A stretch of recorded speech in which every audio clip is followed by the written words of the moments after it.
नमस्कार दोस्तों, electro viral podcast में आपका स्वागत है। यहाँ हम बात करते हैं इलेक्ट्रिसिटी, पावर सिस्टम्स और उनके इंटरेस्टिंग फैक्ट्स के बारे में, सिंपल शब्दों में। तो चलिए शुरू करते हैं आज का एपिसोड। नमस्कार और हमारे आज के विशेष विश्लेषण में आपका स्वागत है। आज हम एक ऐसी चीज पर गौर कर रहे हैं जो हमारी आधुनिक दुनिया की नींव है, पर अक्सर हम ध्यान नहीं देते, ट्रांसफॉर्मर। और यहाँ एक चौंकाने वाला तथ्य है जिससे हम शुरुआत करेंगे।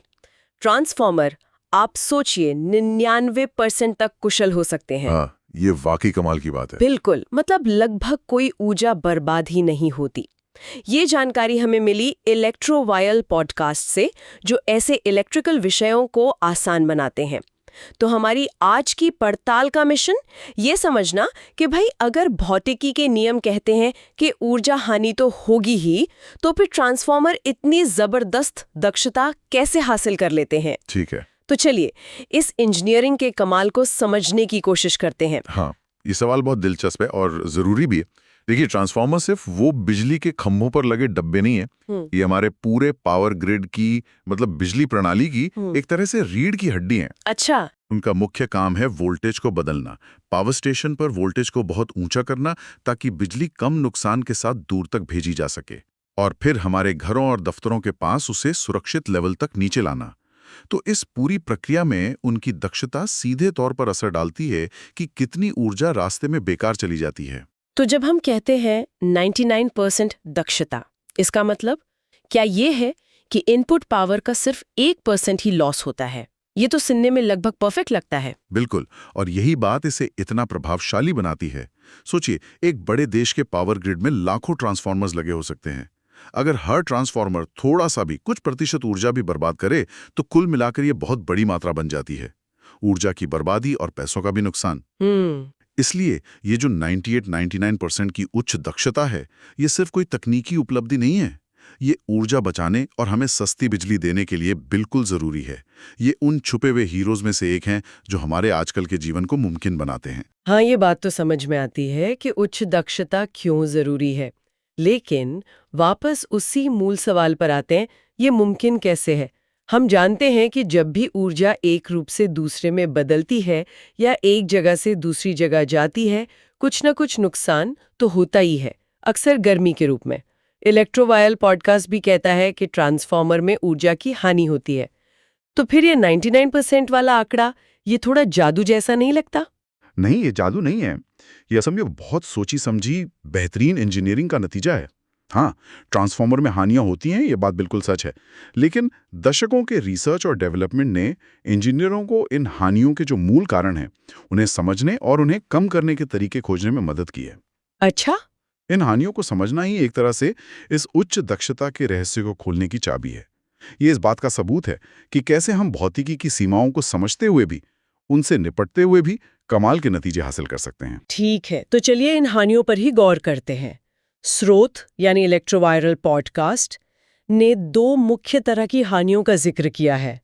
एक है आयरन लॉस, जिसे कोर लॉस भी कहते हैं, और दूसरा है कॉपर लॉस। सुनने में तो ये सीधे लगते हैं, पर इनके पीछे जरूर कुछ जटिल चीजें होंगी। हाँ, ये दो मुख्य श्रेणियां हैं और ये ट्रांसफार्मर के अलग-अलग हिस्सों और उनके काम करने के तरीके से जुड़ी हुई हैं। आयरन लॉस, जैसा नाम से ही पता चल रहा है, ट्रांसफार्मर के कोर यानी उसके बीच के हिस्से से संबंधित है। ये कोर आमतौर पर लोहे की किसी मिश्र धातु का बना होता है और इसका काम होता है चुंबकीय क्षेत्र को केंद्रित करना, उसे रास्ता दिखाना। अब इस आयरन लॉस के भी दो मुख्य हिस्से हैं जिनका स्रोत जिक्र करता है, हिस्टेरेसिस लॉस और एडी करंट लॉस। ये दोनों कोर के चुंबकीय गुणों और उसमें बदलते हुए चुंबकीय क्षेत्र से जुड़े हैं। और दूसरा वाला copper loss? Copper loss transformer की वाइंडिंग से संबंधित है। ये वाइंडिंग्स होती हैं तांबे के तारों की कुंडलियां, जो कोर के चारों तरफ लिपटी होती हैं। जब इन तारों से बिजली करंट बहता है, तब कॉपर लॉस होता है। तो आसान भाषा में कहें तो आयरन लॉस कोर में होता है और कॉपर लॉस वाइंडिंग में होता है। चलिए पहले आयरन लॉस को थोड़ा और समझते हैं। स्रोत ने हिस्टेरेसिस और एडी करंट लॉस का नाम लिया। ये असल में कोर के अंदर क्या करते हैं? अच्छा सवाल है। इसे समझने के लिए हमें याद रखना होगा कि ट्रांसफार्मर ऑल्टरनेटिंग करंट एसी पर काम करते हैं। एसी की खासियत यह है कि वो लगातार अपनी दिशा और मान बदलती रहती है, जैसे हमारे घरों में 50 या 60 बार हर सेकंड। हाँ। जब ये बदलती हुई करंट प्राइमरी वाइंडिंग से गुजरती है, तो ये कोर में एक लगातार बदलता हुआ चुंबकीय क्षेत्र बनाती है। ये चुंबकीय क्षेत्र भी लगातार अपनी दिशा बदलता रहता है। अच्छा, तो ये जो लगातार बदलता हुआ चुंबकीय क्षेत्र है, यही आयरन लॉस का कारण है। बिल्कुल, यहीं से हिस्टेरेसिस और एडी करंट लॉस पैदा होते हैं। हिस्टेरेसिस लॉस को आप ऐसे समझ सकते हैं जैसे कोर के पदार्थ की चुंबकीय सुस्ती या मेमोरी हो। जब चुंबकीय क्षेत्र की दिशा बदलती है, तो कोर के अंदर के जो छोटे छोटे चुंबकीय हिस्से डोमेन हैं, उन्हें भी अपनी दिशा बदलनी पड़ती है। अच्छा। ऐसा करने में कुछ ऊर्जा खर्च होती है, जो गर्मी के रूप में बाहर निकलती है। कोर का पदार्थ जितनी मुश्किल से अपनी चुंबकीय अवस्था बदलता है, उतना ही ज्यादा हिस्टेरेसिस लॉस होता है। और एडी करंट लॉस, ये नाम थोड़ा अलग सा लगता है। एडी करंट लॉस भी इसी बदलते चुंबकीय क्षेत्र का नतीजा है। फैराडे का प्रेरण का नियम है, वो कहता है कि जब किसी चालक जैसे ट्रांसफार्मर का कोर में चुंबकीय क्षेत्र बदलता है, तो उसमें बिजली की धाराएं प्रेरित होती हैं। कोर के अंदर ये धाराएं छोटे छोटे बंद घेरों या भंवरों एडीज की तरह बहती हैं। इसीलिए इन्हें एडी करंट कहते हैं। आप इसे पानी में बनने वाले भंवरों की तरह सोच सकते हैं। जैसे पानी के बहाव में रुकावट से भंवर बनते हैं, वैसे ही बदलते चुंबकीय क्षेत्र से कोर धातु के अंदर बिजली के छोटे छोटे भंवर बन जाते हैं। ठीक है। अब क्योंकि कोर धातु का अपना कुछ प्रतिरोध रेजिस्टेंस होता है, ये एडी करंट बहते समय गर्मी पैदा करते हैं, जिससे ऊर्जा की हानि होती है। तो अगर मैं सही समझ रही हूँ, आयरन लॉस कोर के पदार्थ की प्रकृति, हिस्टेरेसिस और उसमें बदलते चुंबकीय क्षेत्र से पैदा हुई अंदरूनी धाराओं, एडी करंट की वजह से होता है। ये सब कोर के अंदर हो रहा है। अब उन वाइंडिंग्स का क्या जहां से करंट असल में बहता है? स्रोत कहता है कि कॉपर लॉस करंट के बहने की वजह से होता है। हाँ, ये आयरन लॉस की तुलना में थोड़ा ज्यादा सीधा है। ये बिल्कुल बेसिक इलेक्ट्रिकल सिद्धांत पर आधारित है, जो हम सब ने स्कूल में पढ़ा होगा। प्रतिरोध या रेजिस्टेंस। ट्रांसफार्मर की प्राइमरी और सेकेंडरी वाइंडिंग्स तांबे के तारों से बनी होती हैं। हालांकि तांबा बिजली का बहुत अच्छा चालक है, फिर भी उसका थोड़ा बहुत प्रतिरोध तो होता ही है। हाँ, होता तो है। तो जब इन वाइंडिंग से करंट बहता है, इस प्रतिरोध की वजह से ऊर्जा का कुछ हिस्सा गर्मी में बदल जाता है, बर्बाद हो जाता है। इसे अक्सर I²R लॉस भी कहते हैं, क्योंकि ये बहने वाले करंट I के वर्ग स्क्वायर और तार के प्रतिरोध R के गुणा के बराबर होता है। इसका मतलब ये हुआ कि जितना ज्यादा करंट बहेगा, कॉपर लॉस उतना ही ज्यादा होगा, और वो भी तेजी से बढ़ेगा, क्योंकि ये करंट के वर्ग पर निर्भर करता है। बिल्कुल सही। यही कारण है कि जब ट्रांसफार्मर पर लोड ज्यादा होता है, मतलब जब उससे ज्यादा बिजली खींची जा रही होती है, तो कॉपर लॉस काफी बढ़ जाता है। जबकि आयरन लॉस मुख्य रूप से वोल्टेज और फ्रीक्वेंसी पर निर्भर करता है और लोड के साथ ज्यादा नहीं बदलता। तो हमारे पास ये दो मुख्य दुश्मन हैं: आयरन लॉस, जो कोर में लगातार होता रहता है जब तक ट्रांसफार्मर चालू है, और कॉपर लॉस, जो वाइंडिंग में होता है और लोड के साथ कम ज्यादा होता रहता है। ये समझना कि ये हानियां कहाँ और क्यों होती हैं, वाकई बहुत जरूरी है। अब यहाँ बात असल में दिलचस्प हो जाती है, क्योंकि अगर हमें पता है कि समस्या क्या है, तो हम समाधान भी खोज सकते हैं। स्रोत बताता है कि इंजीनियरों ने इन हानियों को कम करने के लिए खास तरीके विकसित किए हैं। इसमें लैमिनेटेड कोर और पतले सिलिकॉन स्टील का इस्तेमाल शामिल है। सुनने में ये तकनीकी लगता है, लेकिन यहीं पर असली इंजीनियरिंग का जादू है ना? यहीं पता चलता है कि उस 99% दक्षता तक कैसे पहुंचे। बिल्कुल, यही इंजीनियरिंग की जो क्लेवरनेस है वो सामने आती है। ये समाधान सीधे तौर पर उन हानियों को टारगेट करते हैं जिनके बारे में हमने अभी बात की। चलिए पहले लैमिनेटेड कोर को लेते हैं। ये मुख्य रूप से एडी करंट लॉस से निपटने का एक बहुत ही स्मार्ट तरीका है। पूरे कोर को लोहे के एक ठोस टुकड़े के रूप में बनाने के बजाय उसे बहुत पतली पतली परतों या लैमिनेशन से बनाया जाता है, और ये परतें एक दूसरे से इंसुलेटेड होती हैं, मतलब बिजली के लिहाज से अलग होती हैं। अच्छा। ये एक बहुत चतुर समाधान है, क्योंकि ये सीधे एडी करंट के बनने के तरीके पर हमला करता है। उन्हें बड़े भंवरों के रूप में बहने के लिए रास्ता ही नहीं देता। हर परत इंसुलेटेड होने के कारण एडी करंट सिर्फ उसी एक पतली परत के अंदर ही सीमित रह जाते हैं। इससे उनका मान बहुत कम हो जाता है, और जो ऊर्जा हानि होती है वो नाटकीय रूप से घट जाती है। कुछ बहुत चालाकी भरा है। और वो पतले सिलिकॉन स्टील का क्या? स्रोत उसका भी जिक्र करता है। मतलब सिलिकॉन स्टील का इस्तेमाल आयरन लॉस के दोनों हिस्सों, हिस्टेरेसिस और एडी करंट, दोनों को कम करने में मदद करता है। पहले बात, सिलिकॉन स्टील जो लोहे में थोड़ी मात्रा में सिलिकॉन मिलाकर बनता है, एक खास चुंबकीय पदार्थ है जिसमें नरम चुंबकीय गुण होते हैं। इसका मतलब है कि यह आसानी से चुंबकित और विचुंबकित हो जाता है, जिससे हिस्टेरेसिस लॉस कम होता है। मतलब चुंबकीय दिशा बदलने में कम ऊर्जा खर्च होती है। ठीक है। दूसरी बात, जैसा नाम से ही पता चल रहा है, इसे बहुत पतली शीट्स या लैमिनेशन आमतौर पर 0.5 मिलीमीटर से भी कम मोटी में बनाया जाता है। हमने अभी देखा कि पतली लैमिनेशन एडी करंट लॉस को कैसे कम करती है।